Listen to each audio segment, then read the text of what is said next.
Salam alaikum les filles, j'espère que vous allez bien. On se retrouve pour une nouvelle vidéo. Bonjour à toutes, bonjour à celles qui tombent sur ma vidéo et qui ne me connaissent pas. Je suis Nour de la chaîne Nour B. J'ai deux petits loulous, un garçon et une petite fille. Le garçon a presque bientôt 3 ans déjà et ma fille a 1 an et demi, donc je les ai fait très rapprocher.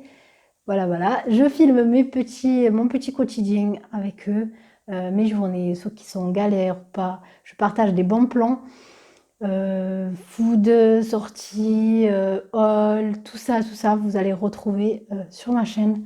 Et surtout, n'oubliez pas de vous abonner, bien entendu, avant de regarder cette vidéo. Donc aujourd'hui, on va parler, dans cette vidéo, on va parler du deuxième trimestre. Si vous n'avez pas vu le résumé de mon premier trimestre, je vous la mets ici. Sûrement, elle va s'apparaître maintenant, au pire des cas. Donc on va parler rapidement du deuxième trimestre, ce que j'ai ressenti, mes symptômes, ce qui s'est passé, etc. etc. Voilà, donc j'ai tout écrit sur mon téléphone. Je vais lire en même temps des petites notes que j'ai lues, enfin que j'ai écrit, pardon. Donc vous allez m'excuser avant, j'ai arrêté le ventilo parce qu'il fait très chaud à l'heure que je filme. Il fait chaud et je suis essoufflée. Donc je suis à mon dernier trimestre là. Et voilà, les mots ont du mal à sortir en temps général. Et là, je vous explique même pas. Je dis 2 mots, 2 phrases et c'est fini. Je suis carrément essoufflée. Bref, je vais lire rapidement ce que j'ai écrit comme note durant mon deuxième trimestre. Donc pour mon deuxième trimestre, je suis partie en Algérie au 4e mois, enfin au 3e mois. Fin du 3e, voilà. Donc fin du 3e mois, début 4e, je suis partie avant chez ma gynécologue qui m'a fait la première écho de bébé. Donc trop contente. Moi et mon mari, on était super contents. On a filmé ce jour-là. C'était incroyable juste d'entendre le cœur. Enfin, elle m'a pas fait entendre le cœur, c'est moi qui l'ai demandé. Il faut savoir que ma gynécologue est contre ça au début. Elle me dit que ça sert à rien, qu'elle voit le bébé, le cœur bouger. Mais que moi, je voulais juste me rassurer, juste entendre quelques secondes son petit cœur battre. Et elle a fait, mais elle m'a dit généralement, je ne le fais pas, même si la maman me le demande. Mais connaissant votre envie et votre fausse couche, ben, je vais vous le faire quand même. Et du coup, elle me l'a fait écouter, elle nous l'a fait écouter. Et c'était super émouvant, je vous jure. C'était un truc de ouf, quoi. Je sais pas comment décrire cette chose. Bref, je vais essayer de ne pas pleurer. Donc voilà, donc oui, j'attends mon troisième enfant pour le 10 septembre. Donc mon terme est tenu le 10 septembre et nous sommes le 3 août ou le 4 août à l'heure que je filme. Donc voilà. Et voilà, du coup, je suis partie en Algérie. Je me suis pris un petit voyage avec ma mère et ma petite sœur. On est parti pour se ressourcer, surtout que moi j'en avais grave besoin, j'avais fini ma formation, j'en pouvais plus de rester à la maison, je voyais vraiment tout noir, j'étais en mode déprime. Donc cette nouvelle-là avant de partir m'a fait que profiter des moments que j'allais vivre en Algérie, du coup on était super contents. Mon mari a gardé les deux petits, donc alhamdoulilah j'ai de la chance d'avoir un mari compréhensible et à l'écoute. En général, on ne tombe pas sur des personnes aussi, comment dire, touchées par la situation de leur femme. Et voilà, moi, alhamdoulilah, j'ai eu la chance de tomber sur quelqu'un qui a su m'écouter et comprendre que j'avais besoin de voir plus clair et de me ressourcer. Et quoi de mieux d'aller dans son pays d'origine, dans un pays de naissance. Du coup, j'étais très contente de partir, mais à la fois très attristée de laisser mes deux petits, puisque c'était la première fois que je partais seule, sans mes enfants, sans mon mari. Du coup, bon, je suis restée 10 jours, j'ai tenu 10 jours, mais franchement, j'aurais pu tenir. J'ai tenu 10 jours parce qu'il fallait, quoi, parce que le billet était assez cher. El Mouhim. Et il fallait que je voie toute la famille. Et connaissant les familles arabes, on a beaucoup de familles. Du coup, il fallait passer du temps avec un peu tous les membres de la famille. Et voilà, du coup, j'ai passé un très bon moment là-bas avec eux en compagnie. J'ai pu manger puisque mon premier trimestre, comme je vous l'avais dit, celles qui l'ont pas encore vu, regardez-le, vous allez comprendre de quoi je parle. Donc j'ai pu manger un peu plus qu'avant, c'est-à-dire que 3 bouchées, je vais en manger 4 ou 5, mais je mangeais un repas sur 3. Donc voilà. Donc c'était un peu difficile, mais j'essaye de cacher ça à ma famille. Et je pense qu'ils l'ont vu, je pense qu'ils l'ont deviné, mais qu'ils ne voulaient pas juste voilà, me rendre mal à l'aise, puisque si je voulais vraiment, j'en aurais parlé, mais j'ai pas voulu en parler directement. Connaissant le stade voilà, je voulais pas en parler tant que je sentais pas bouger bébé en fait. Donc je voulais attendre 5-6 mois pour en parler à la famille. Et bref, j'ai passé de très bons moments. La route, quand je prenais la route, je regardais droit devant moi, parce que sinon c'était vomito, vomito, vomito. Je faisais qu'à avoir des vomissements, des nausées dès le début du matin. Puis après, je sortais, ça passait. Je changeais d'air, je faisais des activités, etc. Ça passait. Mais quand arrivait au moment du manger, je me limitais tellement. Il y avait des bonnes choses à manger. Je voulais en manger, mais je me suis dit non, non, non, non, stop. Mon corps, il me disait non, arrête-toi là, sinon tu vas passer encore une fois aux toilettes. Et alhamdoulilah, ça va, j'ai passé 10 jours, j'ai vomi 2-3 fois, donc ça va. Ça va, ça va comparé à ce que je faisais à la maison quand j'étais chez moi. C'était très, très, très, 3, je pouvais les avoir pendant une matinée. Ouais, pendant une matinée, je pouvais vomir 3 fois. Donc bon, ça va, alhamdoulilah. Quand je suis rentrée d'Algérie, j'ai tenu ce rythme-là de repas. C'est-à-dire, je mangeais un repas sur 3, mais en petite quantité. Et j'ai vu ma gynécologue qui m'a dit qu'il fallait que je mange des petites quantités, tous les 3 heures à peu près, ou vraiment, il fallait que j'essaye de manger tous les 3 heures et de boire beaucoup d'eau parce que j'étais constipée. Donc voilà, dû à mon alimentation et dû à ma déshydratation, elle m'a dit soit vous faites attention, soit on vous hospitalise pour déshydratation. Et moi, ça, je voulais pas. Du coup, je buvais un peu plus d'eau parce que même l'eau ne passait pas. Pour vous dire, l'eau ne passait pas. Il passait aux toilettes, mais pas dans mon corps. Il restait pas plus de 5 minutes dans mon corps. Bref, voilà les symptômes que j'ai eu et aussi l'acné de grossesse qui augmentait de plus en plus. Donc, ça se voyait là, j'étais comme en mode Pikachu. Donc voilà, moi qui n'avais jamais eu de boutons durant ma jeunesse, etc., ben, ça me faisait bizarre d'avoir des boutons.